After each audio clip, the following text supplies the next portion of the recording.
Good evening and welcome to another edition of Down to the Wire. I'm your host, derbyologist, and joining me again this week is Capping with Candice, Candice here. And Candice, an exciting Belmont Stakes last week, and it was a great card, and I guess the Belmont ended up being kind of 5 horses at the finish line.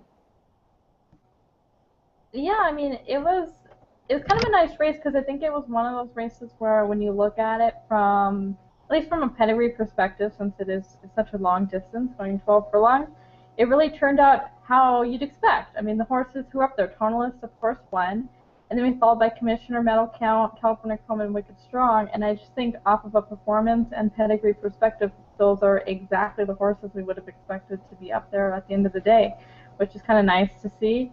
Tonalist, he of course broke from the far outside, and I thought he got kind of a perfect stalking trip, going around in third. Much has been made of the fact that he had a much wider trip than Commissioner and Medal Count, but at the same time, I think given his post position, he got about as good of a trip as he could ever ask for. Good win was game to get up over Commissioner very late, and he's a horse who we've talked about a lot on here, and who I know we're both excited to see going forward, and being that he is one of the more lightly raced horses of this bunch still. We'll see if there is even maybe a little bit more for room for improvement there, and he'll just be an exciting one to see going forward.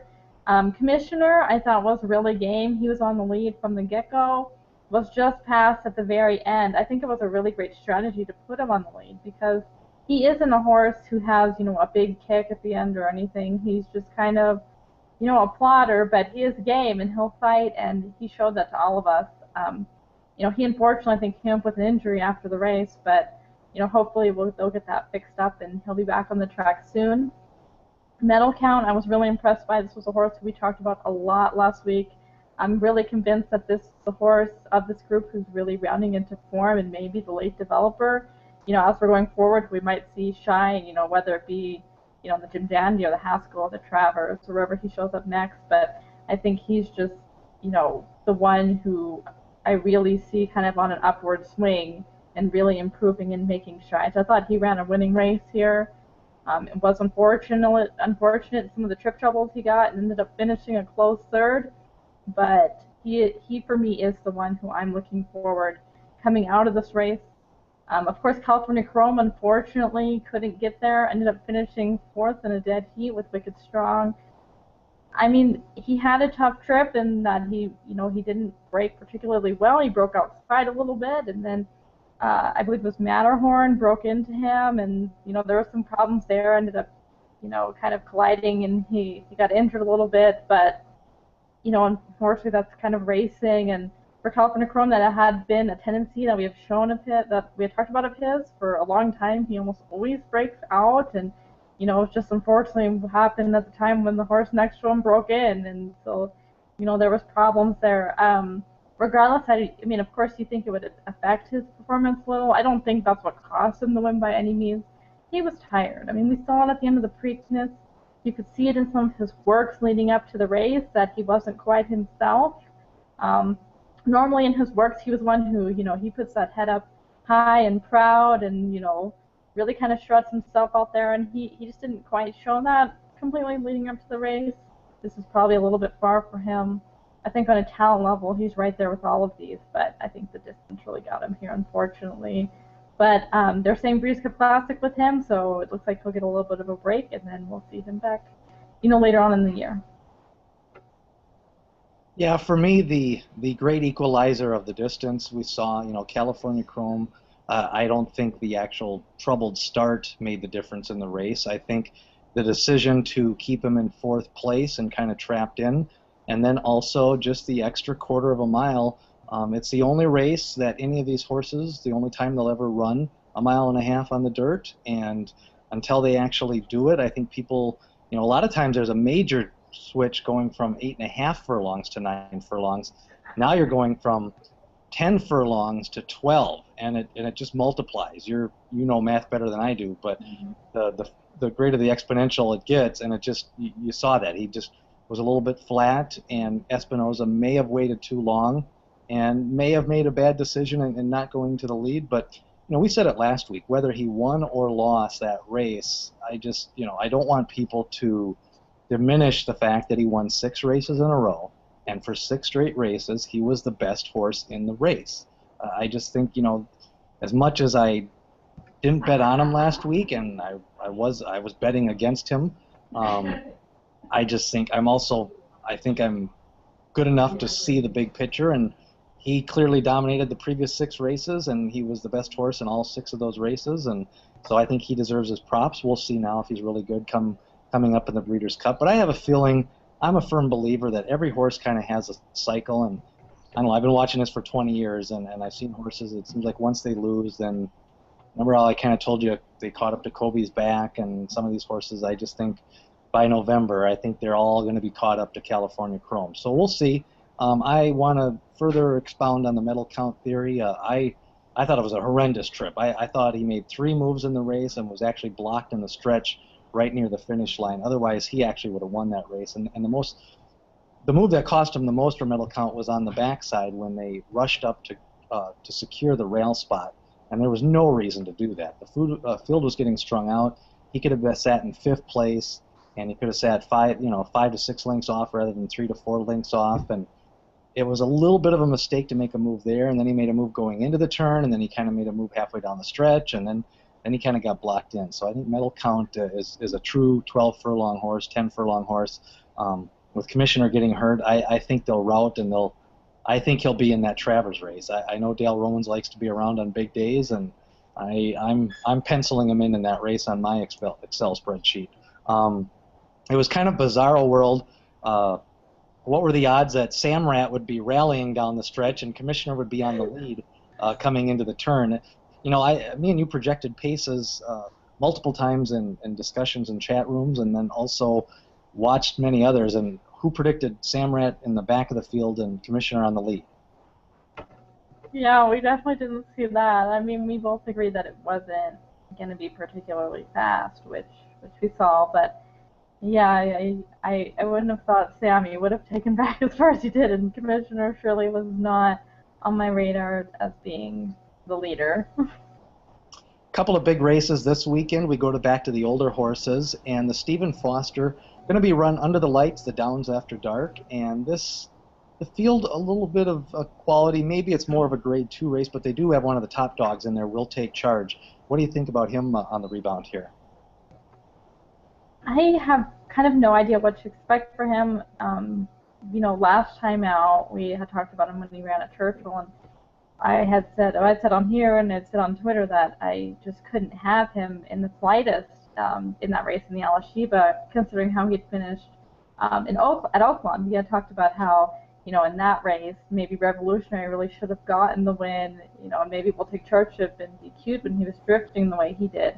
So then coming back at Churchill, I said, I really didn't want any part of him there, and he just, I think he ran worse than I ever expected. I expected him to not run particularly well, but he just no-showed, which I don't think I've ever actually seen from him, or at least it's been quite some time, definitely before the Derby. So I kind of have no idea what to expect from him, and I won't have any money on him, but he can beat me. He's a horse that he's quality enough and class enough that he could bounce back from that and be fine. But, being that he's a big name, it's not going to matter how he ran last time out. He's going to take the money here. He will be the favorite here, I would think. So I couldn't have him coming off of that performance. One of the horses that I like in this race is Mylute. I thought the Alashiba was a strangely run race. Moonshine Mullen kind of got a flyer, and then 3-4 horses kind of got trapped wide on the turn. Will Take Charge didn't fire, and I think it's one of those races where Mylute is actually going to improve a lot here. He gets a contested pace, and Moonshine Mullen's going to find that extra 16th of a mile kind of hard to navigate. I'm not going to be playing Will Take Charge because I need to see a little bit of fire out of him, and Revolutionary, that last race was a Silky Sullivan move. Not too often you look in the past performances and see 30 lengths behind at the first call. That was just nuts. I didn't even realize he was that far back. And, I looked it up 5 times in 12 lifetime races now. He's had a bad start. So if he ever solves that, it could actually be an interesting horse. Yeah, I was looking through too, and it looks like it's been an issue of his since his maiden race as a 2-year-old. So I don't know what the chances are of getting solved. But I agree. I was taken aback. I mean, we knew he was far back, but I looked through the past performances today, and I was like, oh yeah, Prayer for Leave. He finished second there. He ran a good race, and I'm like, oh wait, Revolutionary was 25 lengths behind him at the start. Maybe it wasn't so good. For me here, the horse who I'm really looking at is Departing. He was the horse maybe around this time, well, maybe a little earlier, around the Preakness time last year. It was kind of the it horse that everyone was talking about, kind of like social inclusion was this year.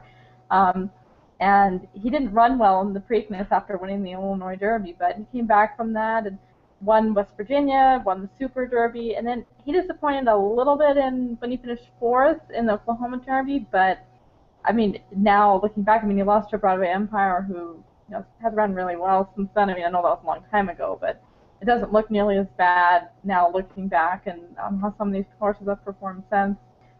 He came back locally here at Churchill in April, and he won. I mean, it was an allowance race, so obviously not of this quality. But he ran a really nice race and a pretty fast race. And actually, the speed of that race, at least, well, I was using Timeform, but according to Timeform, at least, was almost as fast as the fastest races Will Take Charge has run this year altogether, and that was his first time up off of a really long layoff. So I would certainly expect him to improve off of that. This is obviously a pretty big step up in class from that race, but he has ran close to this level before, and he's just a horse who's been knocking on the door of this level for quite some time now. His trainer's hot right now. This is kind of the perfect layoff time that he tends to thrive with his horses at.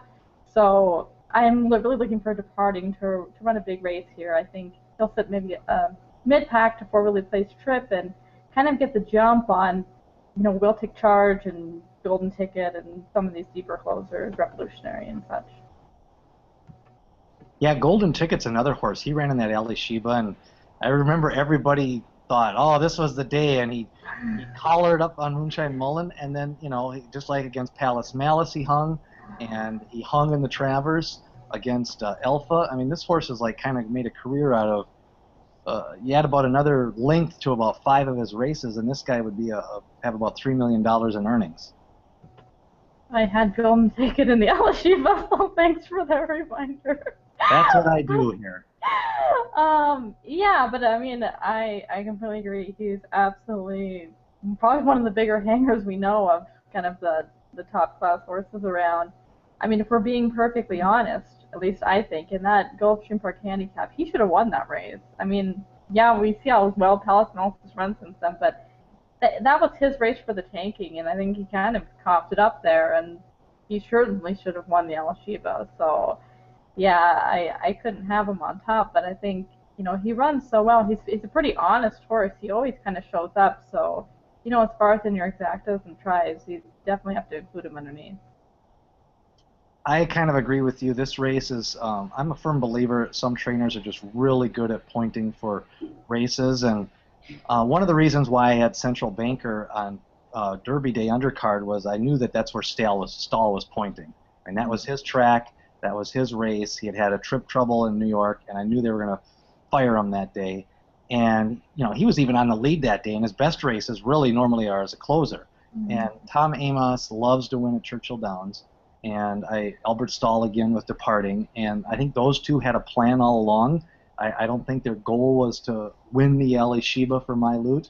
I think he legitimately had a rough trip, and now you get higher odds and a longer distance, and that's what I want, and a nicer price. And a horse like Will Take Charge, I think they have a plan, but I think the plan is just to run him into the ground. So I'm not sure if I agree with that plan. Yeah, that's kind of what it seems like. They're just running him as often as they can, wherever they can, and I don't get it. I mean, we'll see how he runs here, but if he struggles here, I mean, after his last race, I just thought he looked like he needed a break, because that just isn't him.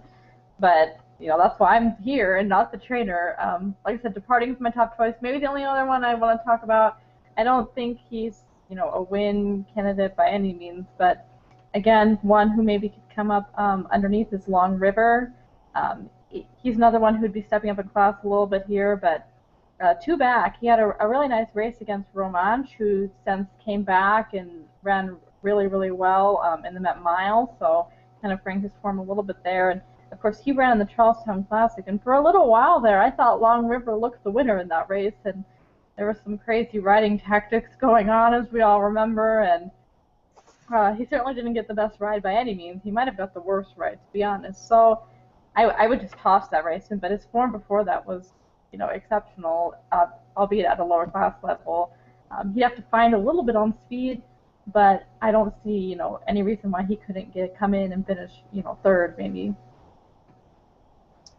Traditionally the Stephen Foster is kind of one of the midsummer big races, but with what they're doing in New York these days with the Whitney and the Jockey Gold Club and some of the other older races, those purses are bigger, and I just think the better horses are really pointing for them, and that's why I'm surprised why Will Take Charge is not resting up a little bit and gearing up for them. But it's a fun race. It's their Downs After Dark programs are really nice.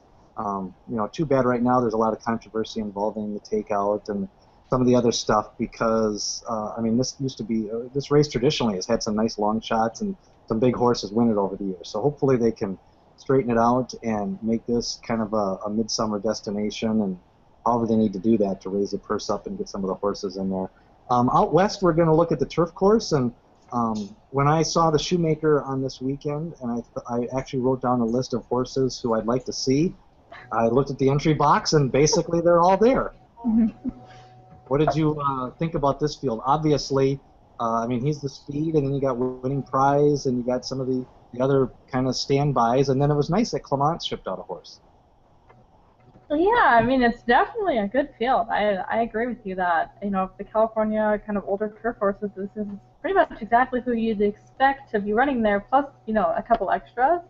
Obviously, as the speed here, he will be my choice. I just think he's a lot faster than these guys early on, and I could see him getting, not a soft lead, but an easy lead. I don't think it's going to be contested up front, and, this is kind of his distance and where he kind of does his best running, so, he's not going to be much of a prize here by any means. He'll probably be a favorite, or maybe Winning Prize will be favored, one of those two, so, but I think that, he's going to have an uncontested lead up front, and I just kind of think you can't really let him get away with that, and when you do is when he wins his races.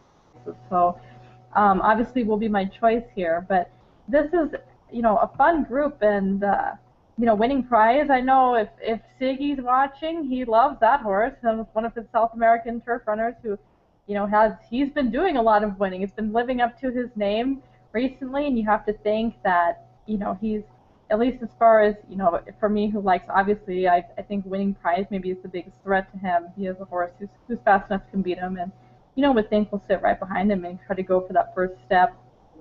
He's beat several horses in this field, Tom's Tribute, Valencio, I think he's beat he's beat Tom's Tribute, that's for sure.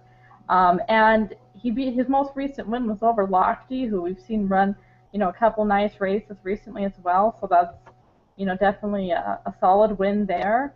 So, I think it's kind of between those two. As far as the Clement horse Summer Front, I'm not so sure that he's maybe in it for the win, but I could definitely see him, coming in and finishing in the money.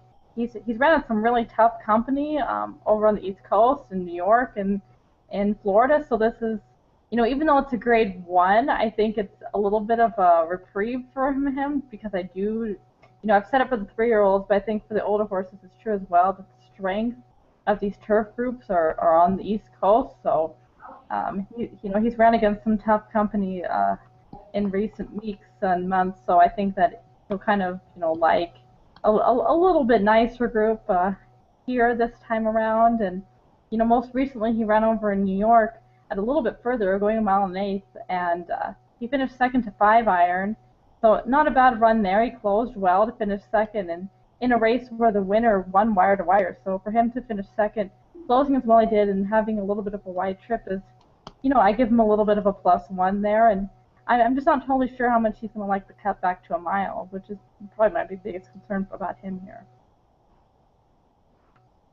Overall, I'm expecting a strong and fast pace here. Obviously, kind of just does what he does, and Smokin' Joe Talamo kind of fits this horse. He seems to ride him well, and yeah, he wasn't able to wire the Breeders' Cup the last 2 years, but that's a tough race to expect to wire.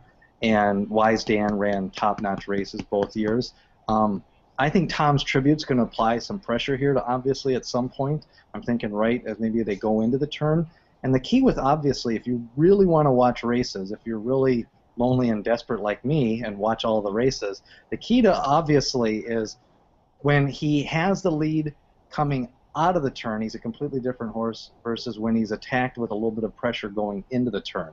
So I'm kind of counting on Tom's Tribute to kind of force the issue going into the turn, and that seems to be the races that Obviously loses. So I like Jack Milton, and it's kind of unusual here. You know, this horse ran 3 Grade 1s last year and lost all 3 races. But he was in my stable mail, and he always had that quick turn of foot, and he had a nice comeback race, and I really like the way they're striking while the iron is hot. The Breeders' Cup, again, is going to be out west this year, and I think they want to get a race over the lawn and kind of see how they fit with Obviously in some of those horses. I wouldn't be surprised if this horse kind of goes back out east and steps into some of those Saratoga races or Wise Dan races and maybe even Keeneland. But I think this is part one of a two-phase trip this year, and I like Jack Milton, a little bit of an upset. I think he's got a puncher's chance, and I think he's going to be about 6-1, and I think as long as somebody pressures Obviously going into the turn, I think that ratchets up the heat. And again, it's not so much the fractions, because you look at the form and you say, well, he's done 108 and he's done 108.1. When I say contested pace, I mean I want him to have to just ratchet up that notch a little bit and just not feel as comfy going into that turn. He's fast. I mean, he's even done 107 and change fractions. So I think the key is contesting him and pushing him going into the turn versus if he comes out of the turn uncontested, he just seems to run them off their feet. Yeah, I agree. I mean, I was comparing him to Tom's Tribute and some of these other horses who have run, you know, on the pace and winning prize. It tends to be close, and you know, his pace figures early on are just so much faster than anybody else. So it seems like, you know, he's fast whether there's anyone around him or not, and it's just going to matter, you know, if anyone can get up there and kind of make him think a little bit. What about Silencio? This horse, you know, he's kind of similar to Golden Ticket. He's had a couple of races where he's bad luck, and he's had a couple of races where he's lost the stretch drive. I mean, he's capable. You know, with him, it's kind of just picking when he's going to run that A race. Is he rounding into a cycle now where he could throw up a big effort?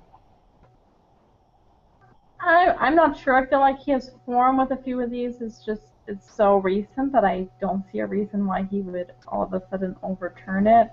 But yeah, I mean, I agree with what you're saying, that it seems like, you know, he always kind of runs and just doesn't always, maybe luck doesn't always go his way, or he just doesn't always, you know, have quite enough to get the win. Even when he does get the win, though, it seems like it's by the slimmest of margins always. So, you know, maybe he's just one of these horses who, you know, you kind of have to time that move right for him to get it done.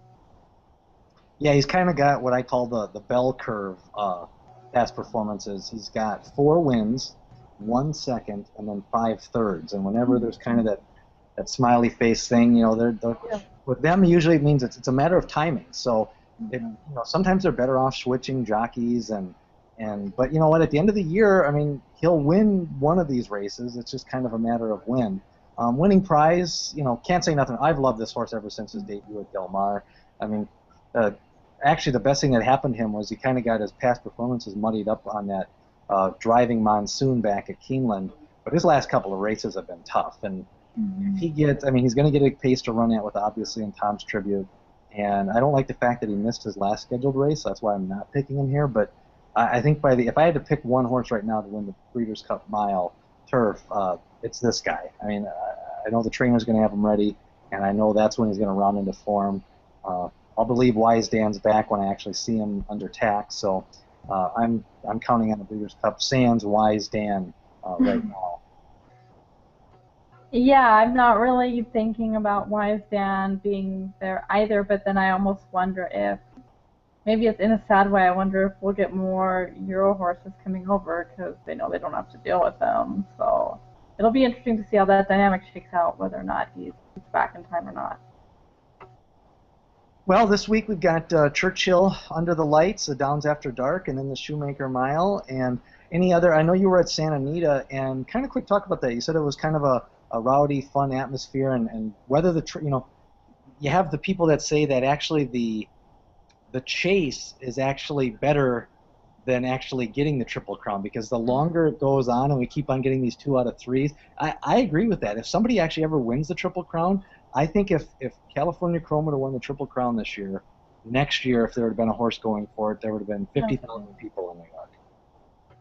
Yeah, I mean, at Santa Anita, it was a lot of fun. It was a big crowd, and everyone was into it. I mean, they were putting the Belmont races on the big screen in between the races being run there at the track, of course, and everyone was going wilder about the races on the big screen than the ones that were live in front of them, and for all of them. I mean, this wasn't just something that happened for the Manhattan or for the Met Mile. I mean, for the entire undercard, everybody was really into it and excited, and anywhere there was a TV with Belmont, you saw 20 people surrounding it, watching and cheering and going crazy. And, I've never seen that before. I've never been at, an atmosphere where everyone's going so wild about a race they're watching on the TV. So it was kind of a lot of fun to watch. And, I don't know, Sydney is always one of my favorites because I've been there for the Breeders' Cup, and it just doesn't matter when there's a lot of people there. You never have troubles or anything. It almost doesn't feel like, I know you were asking me when I was there, you're texting me like, are there a lot of people here? And I'm like, I don't know. I think so, but it just never really feels like it there because it is such a big facility. Before we go, though, I wanted to mention a few races that we don't have time to go over. But Friday at Santa Anita, I think it's race 7, there's a nice allowance race going 9 furlongs on the turf. Quotient, who finished 3rd in the American turf behind Global View and Storming Inti, runs back here. Brother Soldier, who we talked about a little bit on the trail, he goes back to the turf, and last time he ran on the turf, he finished 2nd, a close 2nd, I think a length and a half behind Dance with Fate. So a few good horses there in a nice little allowance race at Santa Anita on Friday. And then Saturday at Belmont, race 4, there's a stakes race for 2-year-old fillies. And again, a couple really good ones. We have Lindy as a Wesley Ward Warfront filly who won her debut impressively. Leatrice is a Warrior's Reward who, if you're looking to play the babies, he might be the hot running sire right now, Warrior's Reward. She won her debut impressively. She runs back here. Fletcher has a first or fashion alert. So, a nice little, we're getting into some of the, 2-year-old stakes race now. So that's Belmont race 4 on Saturday. Yeah, I hope we start to see a few more 2-year-old races carded at Belmont. I know there's one on Friday. Get a chance to see my first Blame hit the track, and I haven't seen Blame since he upset Zenyatta when I was there in person, and so yeah, that was kind of interesting. But Churchill was packed that year, and trust me, I knew there was 50,000 that day at Churchill. It was cold, and I spent about 12 hours outside and had a blast, but Churchill, when there's 50,000 people there, there's 50,000 people. So I do prefer the Breeders' Cup at Santa Anita, but I can see why, from a fan standpoint and from growing the game, I do think we need to mix it up, and I am excited to see it again at Belmont in the future, and Del Mar possibly, they're widening their track, and I'd like to see it at Keeneland. Yeah, I mean, Keeneland's not. I mean, trust me, I've been there at Keeneland too. We were there when they had a record day of attendance, so we'll see. Maybe there's a way they can put some stands up or do something with risers or infield or who knows. But I do think for the long-term growth of the game, not everybody can get out to California, and you do need fans, 10 or 15,000 fans to be able to drive within 3-4 hours to go to some of these races. So looking forward to the Stephen Foster, win or lose. We'll Take Charge will be the big favorite, and then we'll see the speed out west on the lawn and see if, for me, Jack Milton to mow him down late, but you're going with the front end speed and Smoking Joe Talamoan, obviously. So that's going to do it for another edition of Down to the Wire. Until next week.